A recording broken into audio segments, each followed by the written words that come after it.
Scène politique, Clémence de Sagazan. Bienvenue dans ce nouveau numéro de Scène politique. Mon invité aujourd'hui est Michèle Meunier. Bonjour. Bonjour. Vous êtes sénatrice de Loire-Atlantique, membre du Parti socialiste. On va revenir ce matin sur la loi relative à la protection de l'enfance promulguée le 14 mars dernier. Michèle Meunier, vous en êtes l'auteur avec Muguette Digny, ex-sénatrice centriste. Vous avez porté ce texte, vous êtes éducatrice de jeunes enfants de profession. Cette proposition de loi est partie d'un constat personnel sur le terrain ? Un constat personnel, oui et non, puisqu'il émane de l'expérience que j'ai eue au département de Loire-Atlantique en tant que vice-présidente chargée de l'enfance et des familles. Et vous le savez, ce sont les départements qui ont la responsabilité de la protection de l'enfance. Donc, pendant un peu plus de 7 ans, j'ai eu l'occasion de voir tout l'intérêt de cette politique, la difficulté de cette politique, et hélas, les drames que cela pouvait procurer quand... la Loire-Atlantique n'a pas été épargnée quand il y a des choses qui méritent d'être revues. La loi de protection de l'enfance date de 2007, donc j'estimais qu'avec ce recul, on pouvait revisiter. Donc, ce qui a été le cas par cette mission d'évaluation au Sénat. Alors que change fondamentalement ce nouveau texte par rapport à la loi réformant la protection de l'enfance adoptée en mars 2007 ? Alors, pour aller très vite, je pense qu'il y a 2 axes qui sont bien différents. Il y en a un qui concerne la gouvernance et ce qu'on appelle l'organisation de cette protection de l'enfance, qui reste encore une fois de la compétence du département, mais qui va être bien plus impulsée par... il va être créé aussi donc, un Conseil national de la protection de l'enfance. Voilà, donc il va être impulsé par l'État et en tout cas, autour du Premier ministre, il y aura un Conseil national de la protection de l'enfance pour justement asseoir cette politique et lui donner toute cette responsabilité nationale. Mais quel va être le but Ce qu'on a constaté, c'est que d'un département à l'autre, il y avait des inégalités quand on ne parle pas d'inertie parfois. Et c'est pas pensable de ne pas avoir les mêmes chances quand on est enfant, selon l'endroit où on habite en France et les services déployés. Donc c'est vraiment la volonté qu'il y ait... au niveau national, une guidance, une orientation, une cohésion, et une cohérence. Et en Loire-Atlantique Alors, en Loire-Atlantique, je ne vous dirais pas le contraire. On est outillés pour mettre en œuvre cette politique de protection de l'enfance, mais on n'est pas indemne des béances qu'il y avait dans cette loi de 2007 et que, pour revenir à votre question, cette loi aujourd'hui, en 2016, va rééquilibrer. D'abord sur l'organisation, ce qu'on appelle globalement la gouvernance, et l'autre accès sur l'enfant dans l'aide sociale à l'enfance, et le remettre vraiment au cœur de la protection de l'enfance. En clair, faire en sorte que son projet pour l'enfant, enfin son projet quand il arrive, soit vraiment le point de départ et le fil rouge de son éducation, en tout cas de son suivi en protection. Là où il est, soit en famille d'accueil, soit dans sa famille, soit en institution. En France, près de 300 000 enfants sont pris en charge par les services départementaux de l'aide sociale à l'enfance. En quoi ce texte, tout simplement, va améliorer leur prise en charge ?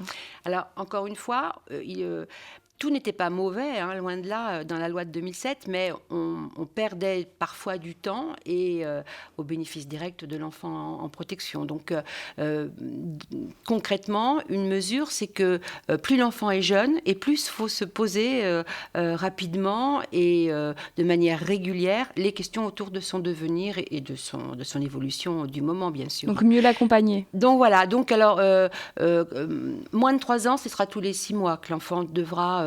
en pluridisciplinarité, ce qui est aussi un peu nouveau, donc à plusieurs, c'est-à-dire les professionnels de la santé, les professionnels de l'éducation, les professionnels de la justice, bien sûr, devront se parler sur la situation de l'enfant réelle, concrète, et ce dont il a besoin aujourd'hui pour demain.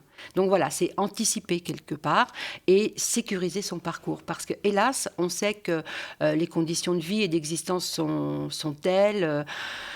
Je ne veux pas dire qu'il y a plus d'enfants à protéger aujourd'hui en France, mais en tout cas, le chiffre ne baisse pas parce que soit les difficultés sont réelles, et je viens de vous le dire, soit peut-être aussi les signaux, l'entourage de l'enfant alerte plus rapidement, et c'est tant mieux. Et donc, il y a à faire avec un grand nombre d'enfants en protection, et ça... dès les premiers mois de l'enfance. C'est peut-être aussi ce qu'on observe, c'est que classiquement, l'enfant en aide sociale à l'enfance était un garçon de 7 à 12 ans.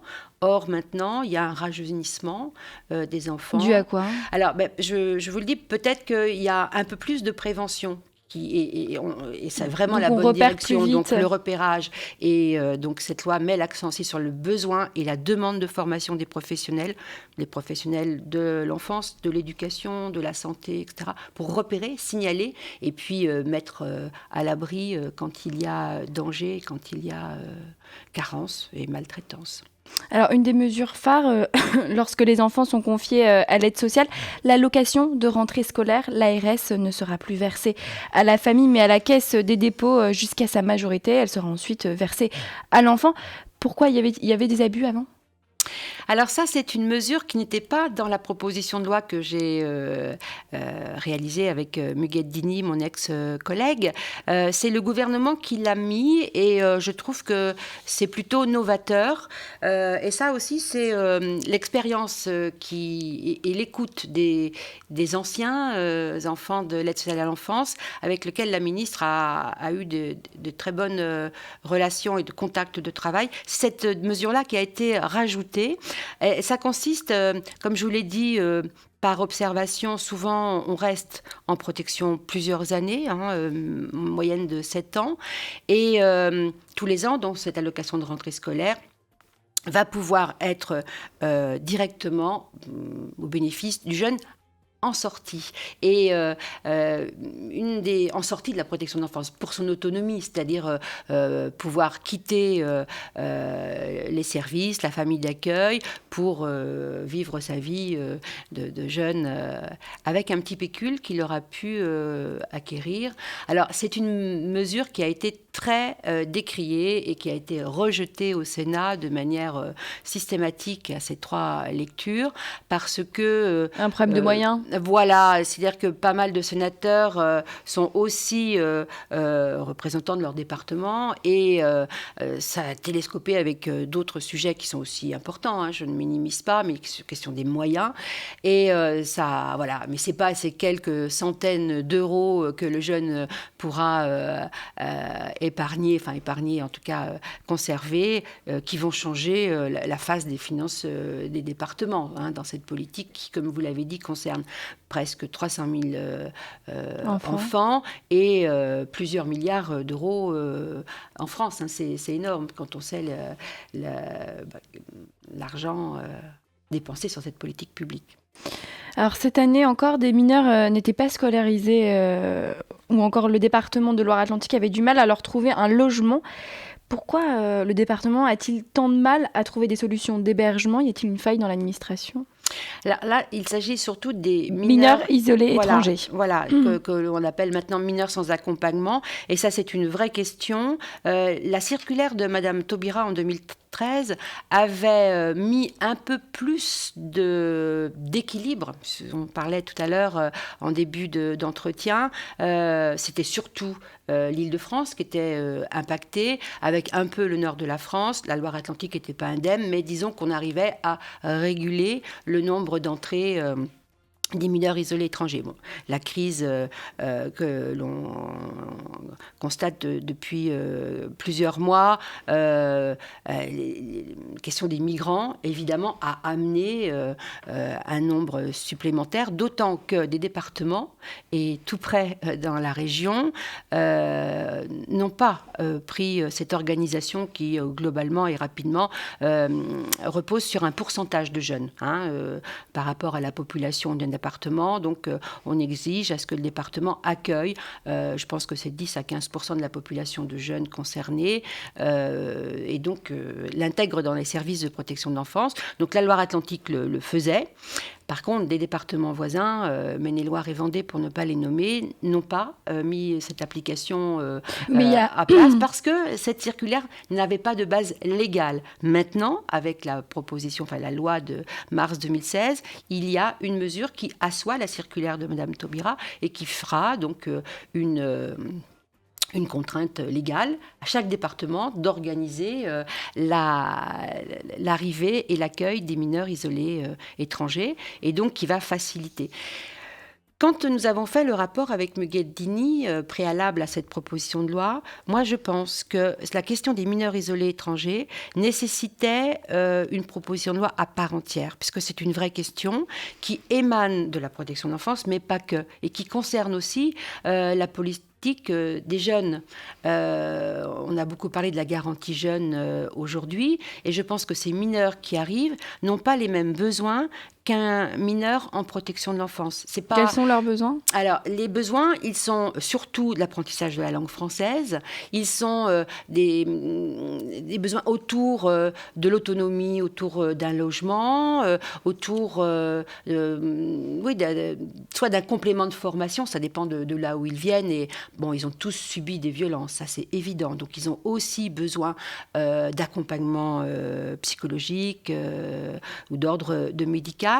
Donc tout ça, vous n'avez pas forcément ces réponses-là en protection de l'enfance. Et est-ce que justement la loi devrait aller plus loin pour ces mineurs isolés, pour les protéger ? Certes, je pense. Donc la protection de l'enfance leur donne le cadre légal pour l'organisation sur les départements à l'échelle de la France.